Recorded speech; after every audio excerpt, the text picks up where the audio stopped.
रीढ़ की हड्डी के आखिरी हिस्से पे, जिसको हम सैक्रोकॉक्सिजियल रीजन भी बोलते हैं, वहाँ पे कभी कभी फुंसी या फोड़ा टाइप बन जाता है, जिसको सामान्य भाषा में पाइलोनीडल साइनस या नासूर बोलते हैं। पुराने समय में इस बीमारी को जीप ड्राइवर डिजीज कहा जाता था और ये उन लोगों में ज़्यादा होती थी जिनका बैठे रहने का काम होता था, जैसे कि ड्राइवर लोग, वो घंटों घंटों की यात्रा बैठे बैठे करते हैं, ड्राइव करते हैं। जिन लोगों के शरीर पे बाल काफ़ी ज़्यादा होते हैं, तो बालों की रगड़ खाने से ये एक वहाँ पे साइनस बन जाता है, इन्फेक्शन बन जाता है, उसमें बैक्टीरिया का इन्फेक्शन हो जाता है और वहाँ पे स्वेलिंग आ जाती है, पेनफुल होता है। वो स्वेलिंग बस्ट हो जाती है, फूट जाती है, वहाँ पे एक रास्ता जैसा बन जाता है, उसको हम पाइलोनीडल साइनस बीमारी बोलते हैं।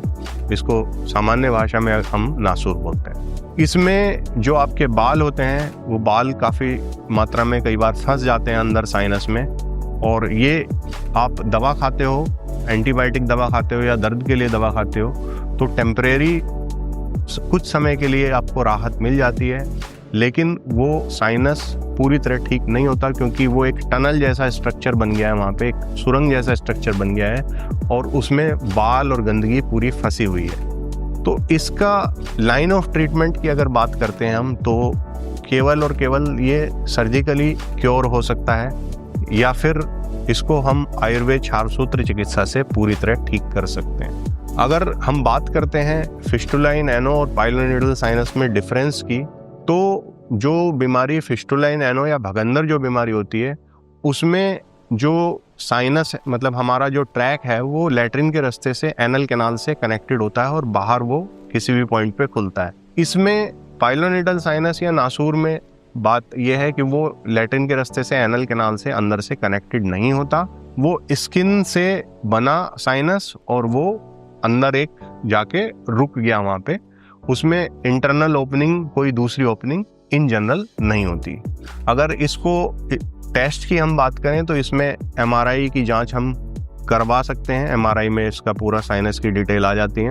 इसका जो लाइन ऑफ ट्रीटमेंट है वो सर्जिकल है, दवाइयों से ये ठीक नहीं होता। सर्जरी में दो तरह के ऑप्शन हम यूज़ कर सकते हैं जो यूज़ किए जाते हैं कॉमनली। एक तो पूरे साइनस को ट्रैक को पूरा कट करके निकाल देते हैं और जो जख्म बना, जो पोस्ट सर्जिकल वुंड है, उसको हील जो है करने के लिए छोड़ देते हैं, उसकी ड्रेसिंग होती है और उसमें जो है रफली 2-3 वीक्स में ये ठीक हो जाता है। दूसरा जो मेथड है वो इसमें सर्जरी में जेड प्लास्टी बोलते हैं। उसमें क्या करते हैं कि इसको साइनस को पूरा कट करके एक्सरसाइज करके निकाल देते हैं और उसको फ्लैप में जो है एक जेड की शेप में उसको सुचर कर देते हैं। इससे थोड़ा ये एडवांटेज होता है कि जो किसी पेशेंट का जो हिस्सा है पीछे का वो गहरा होता है, डीप होता है, जो नेटल क्लेफ्ट होता है वो थोड़ा सा फ्लैट हो जाता है, तो इससे रिकरेंस के चांस थोड़े इसके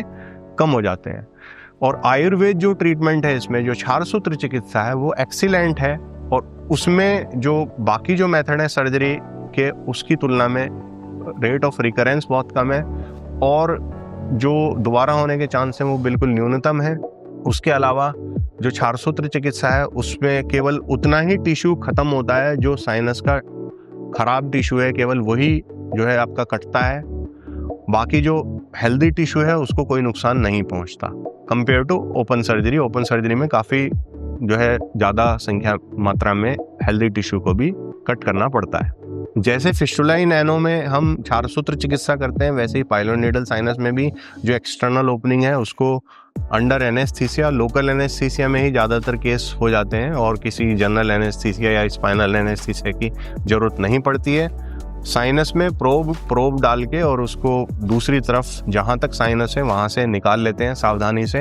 एक्सपीरियंस जो डॉक्टर हैं वो उसको अच्छे से परफॉर्म करते हैं। अगर वहाँ पे कुछ बाल वगैरह होते हैं तो वो सब जो है साथ के साथ निकाल दिए जाते हैं। और इसको भी हफ्ते एवरी वीक करके थ्रेड को चेंज किया जाता है क्षारसूत्र को, और धीरे धीरे करके वो उसकी पूरी गंदगी साफ करेगा, थोड़ा थोड़ा करके कटिंग करेगा, फाइनली पूरा कट थ्रू हो जाता है।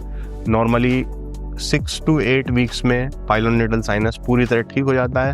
क्षारसूत्र चिकित्सा से जो पाइलोनेडल साइनस जो है, स्कार भी बहुत कम बनता है, पोस्ट ऑपरेटिव जो निशान है वो भी बहुत कम बनता है। ये एक बेहतर तरीका है। अगर आपको इस तरह की कोई भी प्रॉब्लम है, कमर के आखिरी हिस्से में कोई फुंसी या फोड़ा बना जिससे पस डिस्चार्ज हो रहा है, वहाँ पे इचिंग है, स्वेलिंग है, हमसे मिल सकते हैं और हम इसका प्रॉपर डायग्नोसिस करके आपका प्रॉपर ट्रीटमेंट करेंगे ताकि आप पूरी तरह ठीक हो जाएं। अगर आपने अभी तक भी इस चैनल को सब्सक्राइब नहीं किया है तो चैनल जरूर सब्सक्राइब कीजिए और इस वीडियो को शेयर कीजिए ताकि लोग लाभान्वित हो सकें।